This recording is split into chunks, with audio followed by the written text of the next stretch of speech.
Give me you. Give me you. You're at work when your screen lights up. You answer. A little girl is breathing in short, shaky pulls. A man's voice is flat, almost calm. This is what you made me do. The camera holds. The mother pleads, soft at first, then with that crack you don't forget. In that moment, love isn't moving anything. Control is doing all the talking. This is Houston, late March, 2023. A father in a car, patrol units closing in.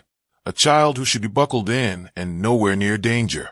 No shock reel here, just a hard truth. A call you cannot hang up on, and a parent learning the limits of words when air is running out. I need you to stay with me. Not to stare, to understand. Because what you're hearing isn't a feeling boiling over. It's a tactic. Jealousy used like a tool.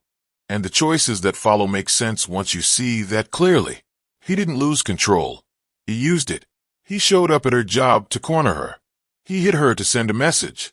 He took her phone to cut her off. He kept the camera on so she had to watch him decide. That isn't a rush of anger. That's shaping the moment so she feels it the way he wants. When he says, "This is what you made me do," he's trying to hand her the blame for a choice that's his alone.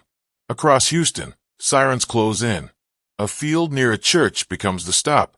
Down that road is a hospital and later, a courtroom. A jury will speak. A sentence will land. We'll get there. Right now we stay with the first seconds, because this is where the pattern shows itself. This is where power is the point. We will come back to the calls made days earlier, a missed return between offices, and a defense story that tries to recast the harm, after we name what this moment really is. Here's my promise if you stay.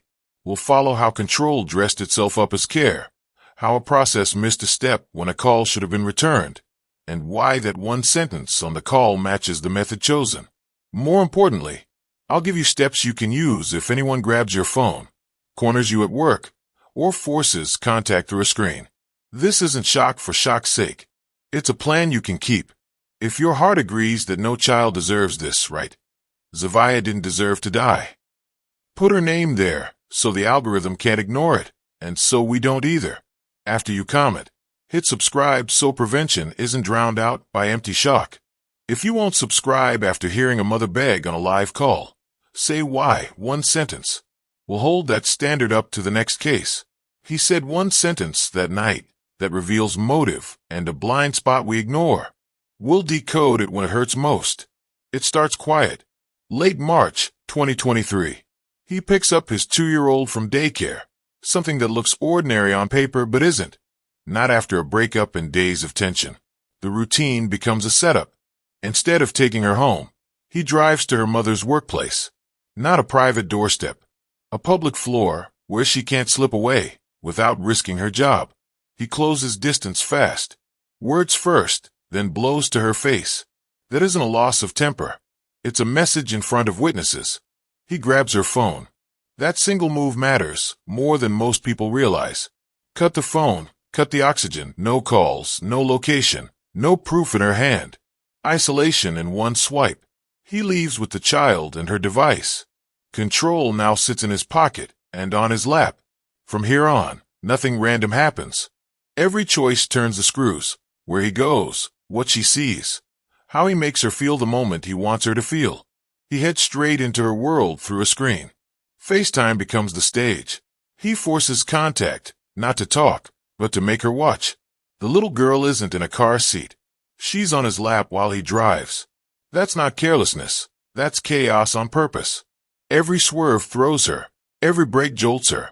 And the camera keeps her mother inside the moment with no way to step in.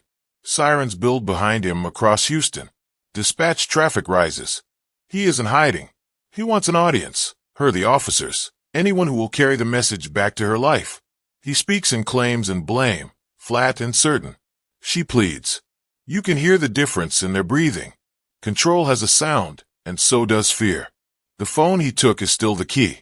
With it, he can block her, track her, call her, hang up on her, and hold her attention hostage. Isolation isn't silence. It's forced listening. The chase ends in a field by St. Dunstan's Episcopal Church. Units fan out. A ring forms around the car. For roughly 20 minutes, Voices move through commands, negotiations, timing. From the outside, it looks like the ending could bend either way. From the inside, the pattern is already set.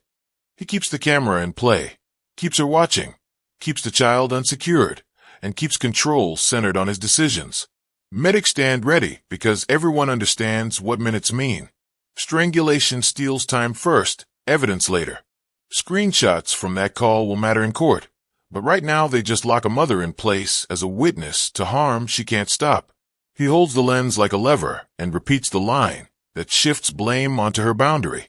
A crash has already happened in this story, into other cars on the way here, but claim will surface later that tries to blame inertia for everything. We won't settle that claim here. Deputies close in. He's taken into custody. The little girl is carried from the car and flown out to a hospital. Teams work fast.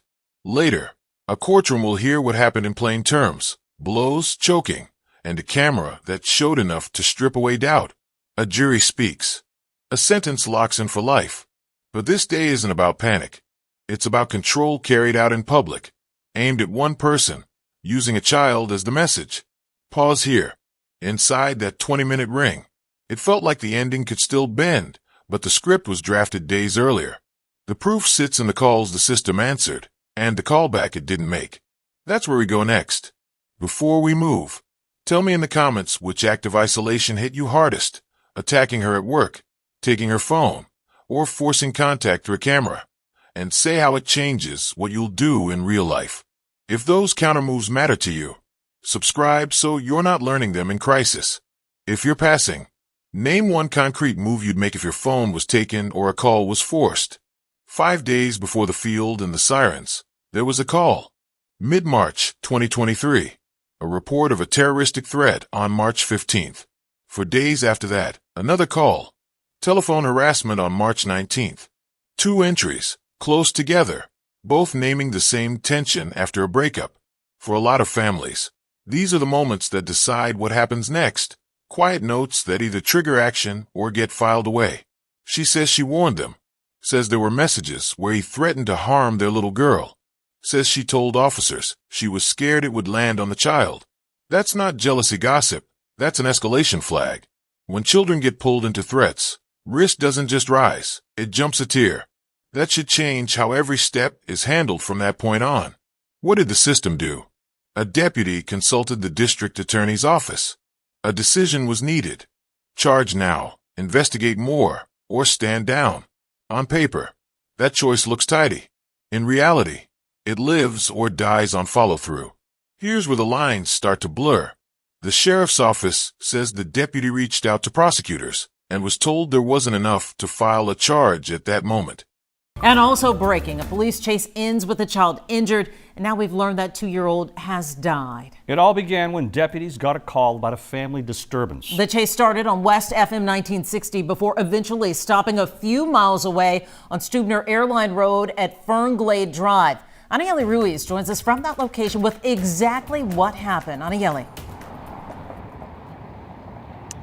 Guys, a tragic ending to this all. Everyone was out here praying that 2-year-old girl would make it, but sadly, within the last hour, Sheriff Ed Gonzalez tweeted out that the girl has died. Now, take a look. This is a video of the car the suspect was traveling in. It was a red Camaro. The chase ended in an intense standoff. This after several law enforcement agencies pursued the suspect, and he crashed here on Stubner Airline Road. Sheriff Ed Gonzalez says a negotiator made contact with the men, and that's how they found out the 2-year-old was unresponsive. That's when he says the SWAT team immediately jumped into action to get the girl out of the red Camaro. And we're told once the girl was pulled out, EMS crews were performing CPR almost the entire time as they waited for life flight. The girl was airlifted to the hospital in critical condition, but sadly she died. Again, the sheriff says this started when the suspect removed the girl from daycare, took her to her mother's workplace, and demanded the mother's cell phone. And once she complied, the mom tried to get her daughter. And that's when they say the suspect punched her and ran away with the girl and the phone. Officers were able to track down the phone and the vehicle, and that's how they were able to pull out the girl from the car. Again, everyone we spoke with heartbroken for the 2-year-old baby involved in this tragedy. Awful situation as a father, as just a human being, for anyone to use a child, a precious, defenseless child of 2 years old. It just broke my heart. I was crying. I was crying for the baby because the baby is innocent. At this moment, investigators can't confirm the relationship between the mother and the father of the girl. They also could not confirm if they had any prior incidents between them. At the moment, the sheriff also said they weren't sure the father physically injured the daughter. They believe she might have been injured while she was in the car. She was not in a car seat, but again, it's all still under investigation. What we do know is that the suspect was taken to the jail and is facing multiple charges. We're waiting on more information on him. Reporting live, Anayeli Ruiz, KHOU 11 News. That poor 2-year-old baby girl. Anayeli tonight, thank you. Today, a judge doubled the bond of a father accused in the death of his child during a police chase. Yeah, prosecutors say murder charges against DeAndre Flanagan could be upgraded to capital murder depending on the results of the autopsy on his 2-year-old little girl. Tonight, we hear from the child's mother, Jason Miles, live from the Harris County Jail with the latest. Jason. Hey there, Lynn. Yeah, the suspect, DeAndre Flanagan, is now being held down here on a $2 million bond, increased this morning by a judge from $1 million. The mother of his child believes Flanagan just did not want them to move on without him. Photos of 2-year-old Zevaya reminds her heartbroken mother, Kirsten Watson, of the simple things she'll miss. I give her baths, we lay together, we sleep together, and now I won't be able to do any of that anymore. Zevaya's father, DeAndre Flanagan, appeared in court for the first time this morning, 2 days after allegedly murdering the toddler. I'm just trying to wrap my head around why. How could you do this to your little girl? It happened, prosecutors say, after Flanagan got the girl from daycare, confronted Watson, who works at this Walmart, then snatched her phone. He later led deputies on a 45-minute chase with Zevaya unrestrained while allegedly FaceTiming Watson and Zevaya's grandfather, showing the girl being assaulted as they tried to reason with him. I know in her mind she probably was just wondering, what did I do? What are you doing this to me for? I love you. Why are you hurting me? Curtis Watson was hopeful things might end peacefully. But then he showed me the lifeless corpse of my granddaughter.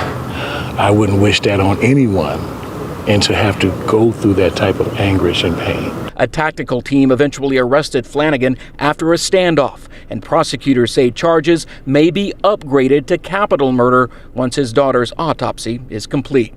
It's my suspicion that Zevaya died due to strangulation, which would not be the result of any sort of blunt force impacts that she sustained in the car driving with the defendant. Zevaya's mother says she was just trying to end things with Flanagan, but is now left without her only child as well.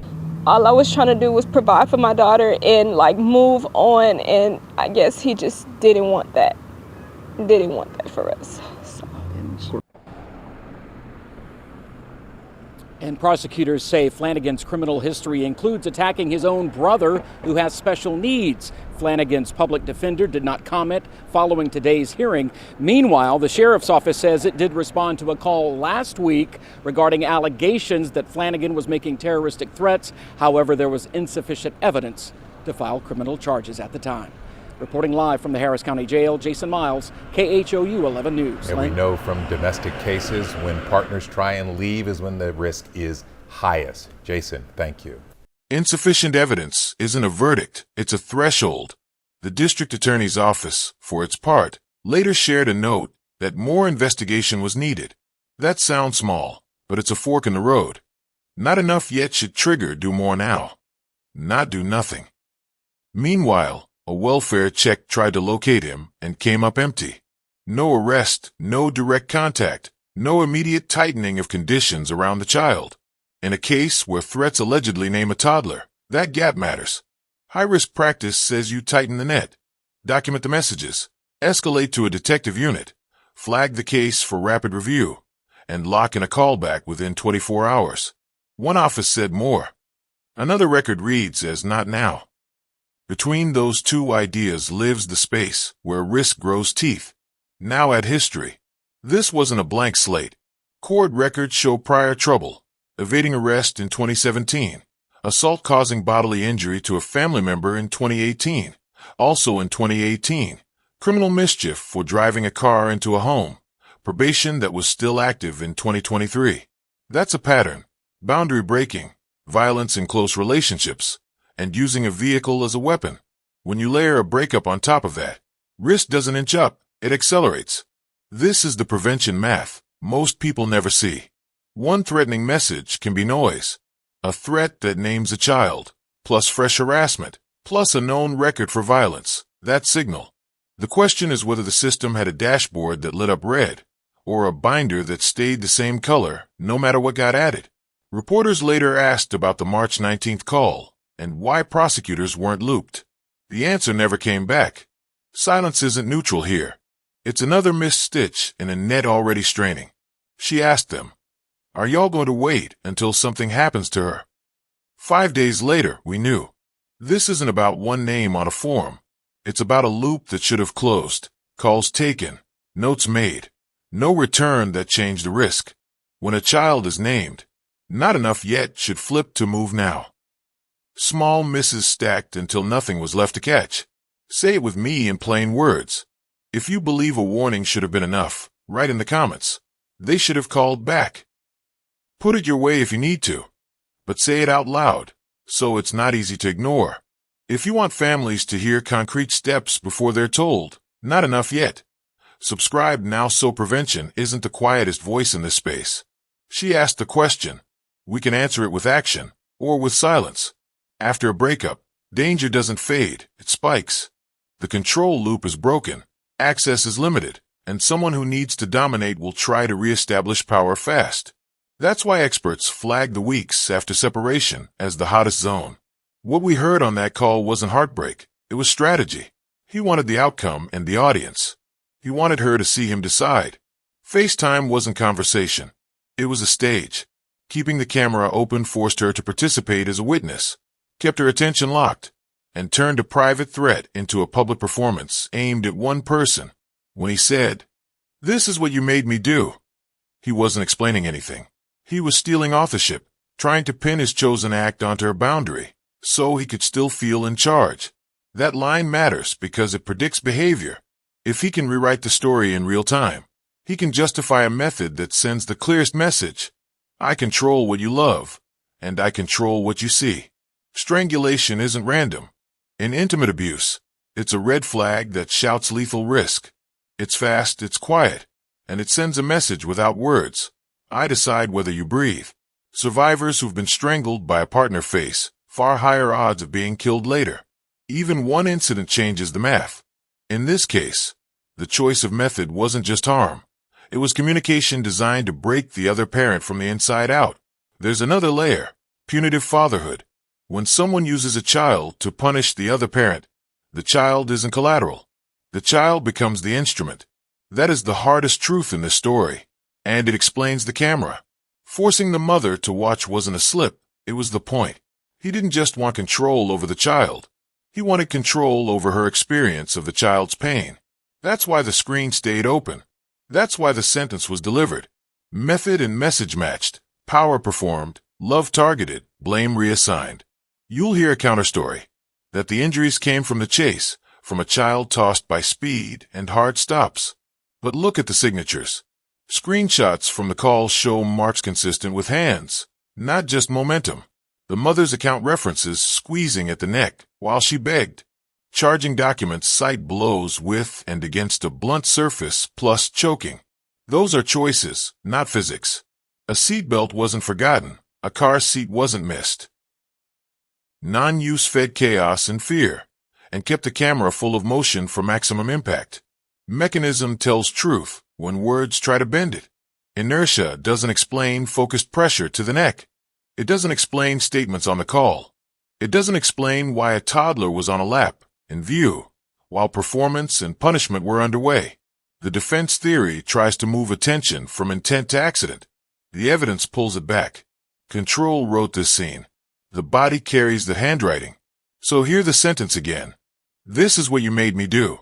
That's propaganda in plain clothes. It steals authorship, hands the blame to the boundary, and licenses the next act. Once you see that move, You can predict the method. Something intimate, controlling, and meant to be witnessed. The camera stayed open because the audience was the point. Power needed to be seen to feel complete. If a sentence can expose motive, a checklist can interrupt it. Earlier than most people think. It starts with what you save, where you meet, and who stands with you when contact is forced. We'll build that list next. Before we go there, I want you to put a line in the sand. In the comments, paste a red flag you've heard people excuse. Word for word in quotes. If I can't have you, you made me do this. Say it so you'll stop ignoring it.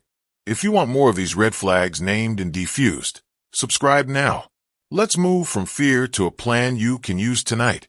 Start with an evidence kit. Save screenshots of threats with headers and time stamps visible. Export messages and voicemails to a cloud folder with a boring name. Then share it read-only with one trusted person.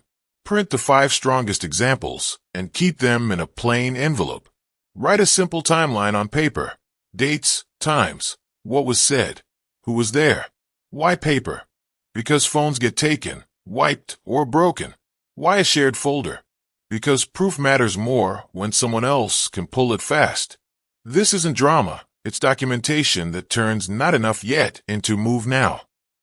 If you've already got pieces scattered across apps, set a 20-minute timer. Gather, name, upload. When the timer ends, your first layer is done. Next layer, tech hygiene. Change passwords on your phone, email, and socials. Log out of all devices. Most apps have a log out everywhere option. Use it. Turn off location, sharing in your phone settings, and inside apps. Check family sharing or linked accounts. Remove anyone who shouldn't see your data. If they had physical access to your device, consider a factory reset and, if possible, a fresh device.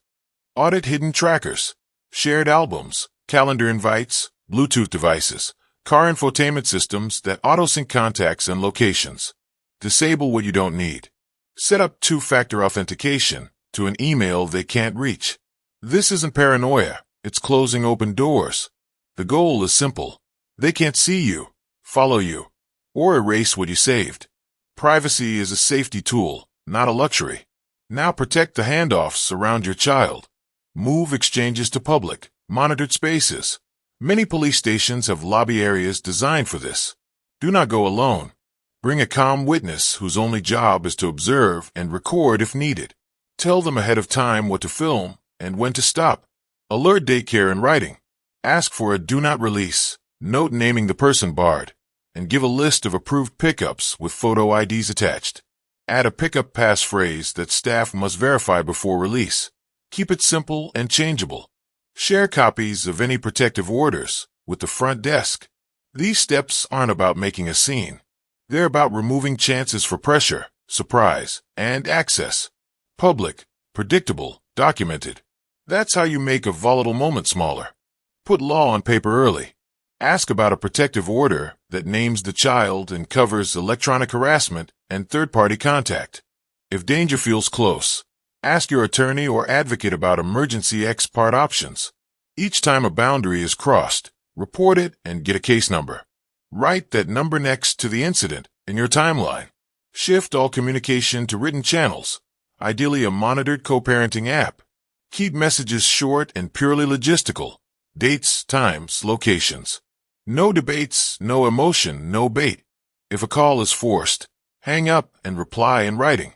Your words should read like calendar entries a judge can understand in 30 seconds.